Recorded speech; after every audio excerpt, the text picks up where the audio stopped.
IL টি-20 লিগে আরও একবার বল হাতে জ্বলে উঠলেন মুস্তাফিজুর রহমান। ওভার হ্যাট্রিক সহ গুরুত্বপূর্ণ 3 উইকেট নিয়ে একাই ধসিয়ে দিলেন প্রতিপক্ষের পুরো ব্যাটিং অর্ডারকে। তবে এদিন গলফ জায়ান্টের বিপক্ষে তার দল দুবাই ক্যাপিটালসের লড়াইটা হয় হাড্ডাহাড্ডি। 157 রানের টার্গেটে ম্যাচ গড়ায় শেষ মুহূর্ত পর্যন্ত। সেখান থেকে ম্যাচের ফলাফল এবং ফিজের পারফরমেন্স নিয়ে বাকিটা জানবো রিপোর্টে। আইএল টি-20তে হ্যাট্রিকের একদম কাছাকাছি যেও হ্যাট্রিক করতে পারলেন না মুস্তাফিজুর রহমান। তবে ঠিকই টুর্নামেন্টে দ্বিতীয়বারের মতো মুস্তাফিজ একই ওভারে তুলে নিয়েছেন তিনটি উইকেট। মুস্তাফিজ বেশ কাছাকাছি আছেন টুর্নামেন্টের সেরা উইকেট শিকারীর তালিকার। মুস্তাফিজের শেষ ওভারে পরপর 3 বলে 3 জন ব্যাটার অবশ্য ঠিকই আউট হয়েছেন রান আউটের ফাঁদে পড়ে। নিজের বোলিং পারফরমেন্স দিয়ে মনে রাখার মতো একটি ম্যাচ রাঙিয়ে রাখলেন মুস্তাফিজুর রহমান।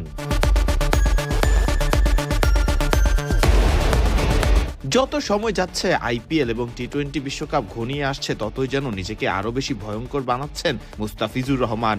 আইএল টি-20তে দ্বিতীয়বারের মতো মুস্তাফিজ একই ওভারে ফেরালেন 3 জন ব্যাটারকে। আশা জেগেছিল ফিজের হ্যাট্রিক দেখা নিয়েও, তবে তা না হলেও ঠিকই দুর্দান্ত বোলিং করেছেন মুস্তাফিজুর রহমান।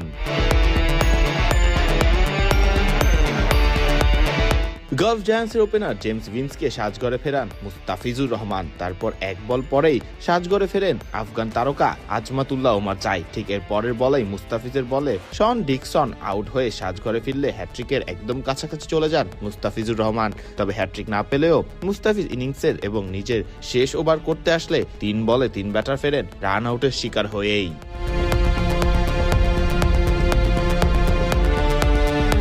156 রানে থামা গলফ জায়ান্টসের বিপক্ষে মুস্তাফিজ এদিন বল করেছেন 3.5 ওভার, রান দিয়েছেন 34, তবে ঠিকই উইকেট নিয়েছেন 3টি।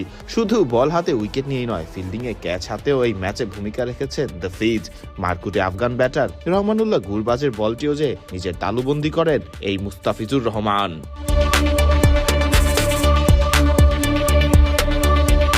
এই 3 উইকেট মুস্তাফিজুর রহমানকে একদম কাছাকাছি নিয়ে গেল আইএল টি-20 এর সেরা উইকেট শিকারীর তালিকায়। মুস্তাফিজুর আইএল টি-20 এর মঞ্চে বারবার প্রমাণ দিচ্ছেন কেন তাকে আইপিএল এর মিনি নিলামে 9 কোটি 20 লাখ টাকায় লড়াই করেই দলে নিয়েছিল শাহরুখ খানের দল কলকাতা নাইট রাইডার্স।